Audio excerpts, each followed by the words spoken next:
Okay guys, welcome back to Old Time Garage. We're going to see Dave here. Dave and I want to give a big shout out. Let's get Dave involved here. Hang on a sec. Hang on, I got to set everything down. I'm making a big mess here. There's Dave. Get my Bugs Bunny all see what, out. Dave, you got Looney Tunes. That's the front. What's the back? Very nice. Thank you. That's the north end of the southbound rabbit. Just for you people to understand, and yes, I'm a little loopy. I think you should just stop while you're ahead. I will. Anyway, Dave and I need this guy to know, he just phoned me, and you can see, I wrote it right down there, his name is Ty Parkinson. He told me his last name spelled just like the disease. But the only disease this guy's got is he's addicted to hot rods.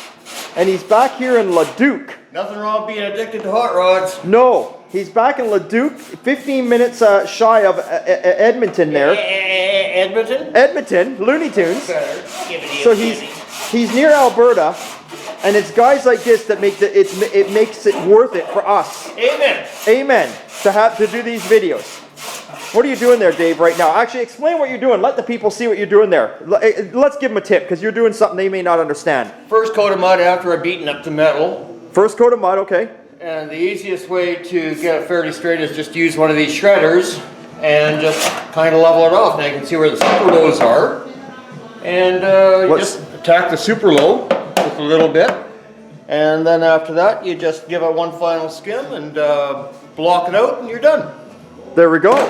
Just like that. Just like that. Just like that. Well, hey, I've got an idea. Oh, here we go. Seeing as how we've got so many people from Alberta telling us how great we are, why don't we become like Highway Through Hell and relocate? We could.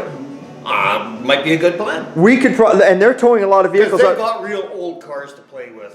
Alberta people got lots of old cars. And what about all the cars that Highway Through Hell are towing out of the ditches? We could repair them, or you don't want to get involved in semis. No, I've been there, done that, I'm through. Maybe we could be Jamie Davis's, maybe we could be his guy on hand to fix all his trucks, because his guys always drive them into the ditch. Oh, that we could do. We're just joking, you Jamie. Or maybe we're not. Anyway, we're having a good time here at Old Time. Just get him to tow the stuff for us. There's an idea. He's in Hope, we're in Chilliwack. It's only half hour away. He's only a half hour away. So Jamie Davis, if you're out there watching this video and you come across us, you're back there in Alberta, why don't you find us a bunch of Model A coupes and shit like that. When you come home, tow them down. Don't charge us nothing, because you're coming home anyway. Yeah, because Adam comes down every 3 weeks. That's right. So that's good enough for us. I'll give Adam a case of beer and he can bring me the car over. And a pizza. And a pizza. Yeah, okay. But anyway, we'll show you. We wanted to thank Ty here. Let me get this turned around. Thanks a lot, Ty, for calling. Thank you for your kind words. Ty is working on oh God, now I already forgot. See, I'm so bad. 48 or 46 Dodge pickup, and he's keeping it with all Dodge running gear. He's keeping a 360, he's keeping in it with a 727 transmission, and he's having fun with it. He phoned us up and asked me how to get the paint off it, because there's no one locally around to sandblast it, and I gave him some ideas, and there we go. So, thanks a lot. He says he watches all these videos. And to you, Ty, big thumbs up. And to all your friends that are watching the videos, and I got your phone number right here. So I am going to be calling you. If anything, I'm looking for a 5-window Model A coupe, a 3031, and I don't want to pay more than $500. And I'm looking for a 36, 37, 38 Ford pickup, complete, all there. I mean, I don't care if it doesn't have a running gear, but all there, so I can make myself a toy. Yeah, Dave likes to play with toys. Big boy toys. Yeah, big boy toys. So we got the Pontiac. For a quick little update, we got the Pontiac dragged in. Now you guys are gonna like this. If you're out there watching Dean, your car's a fucking nightmare. Did you hear me? Look at the gap here. Look at the gap here between the door, and then it overlaps on the bottom. I mean, just look at that. Yeah, but you can straighten up the gap though. We can straighten the gap here. Watch Dave here. Dave will show you how to straighten the gap. Whoops, I'll lift in the back then. Here, Dave's going to show you. Here, hang on. Let me close the door. Dave, you ready? Do you see that, people? There we go. You got it. The whole car is it's broken in half.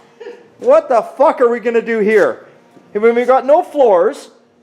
It took two of us nearly an hour, so that's 2 hours just to get the top to come up, to make sure it kind of lines up with the roof here. Now we're gutting it all inside the dash. We're going to get everything out, and then we're going to jack this car up, and we're going to weld a whole shitload of support bars in this car. Shitload. Shitload.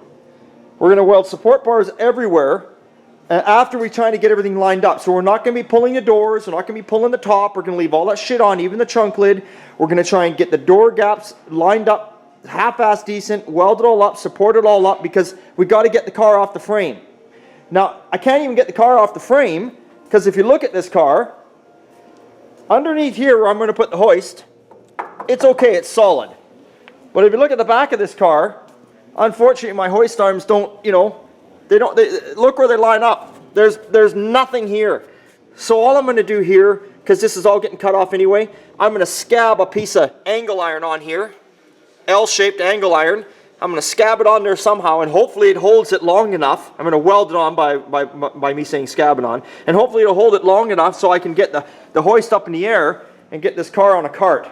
And then we will we'll start with the floors. Isn't that that's sort of the plan, isn't it, Dave? Yeah, Dave's just is this car, honestly, Dave, honestly, we don't care if Dean's watching, honestly. Well, if people lived around this area and I mentioned to them that this vehicle is spasmed, that means it's beyond Hope. Because Hope is 30 miles from here, the town of Hope. Spasm's about another 15 miles beyond that. So that's why quite often you might hear me say, this car is spasmed, or that thing's spasmed, or whatever. Because that means it's beyond Hope. Beyond Hope. Now, any people that are new watching this video, go back and watch. You'll hear the story on this car. There's videos out there. It was Dean's dad's car. And Dean's doing it because he got a lot of sentimental reason to him, or feelings, I guess is the word, I should say. Sentimental. Sentimental, yeah, all that, whatever them fancy fucking words are. Anyway, it means something to him. That's all that matters, and that's why he's doing it. So there's no need to knock Dean. There's no reason to call him out and say, well, you know, why would you waste your time? Anything can be fixed. Anything can be fixed as long as you're willing to spend the money. That's the bottom line.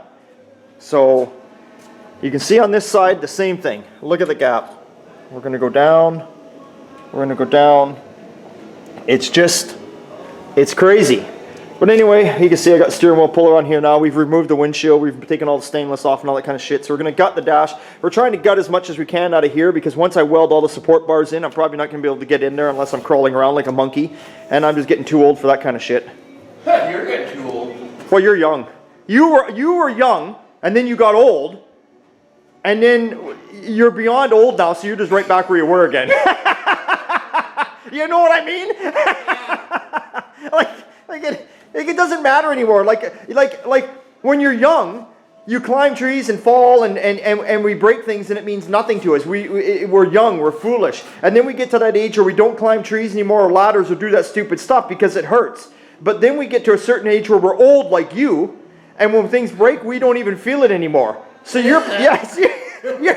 all fucked up anyway. So there's no point in us. You may as well keep going now. It's a good thing that the 60s is the new 40s. Is that what they say? That's what they say. So that means I'm only 20 then. If you're taking 20 years off your age, I'm only 20.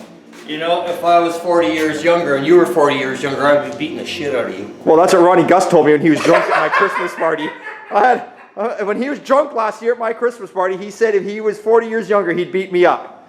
And if Ronnie's out there watching, that's what Ronnie said. Ronnie said, if I was 40 years younger, Rick, I'd beat you up. And, well, that would make me not even born. Or if I was a baby. So that's what happens when people get drunk over at Old Time Garage's Christmas party. Fights break out. Anyway, remember, it's always a good time at Old Time. See you later.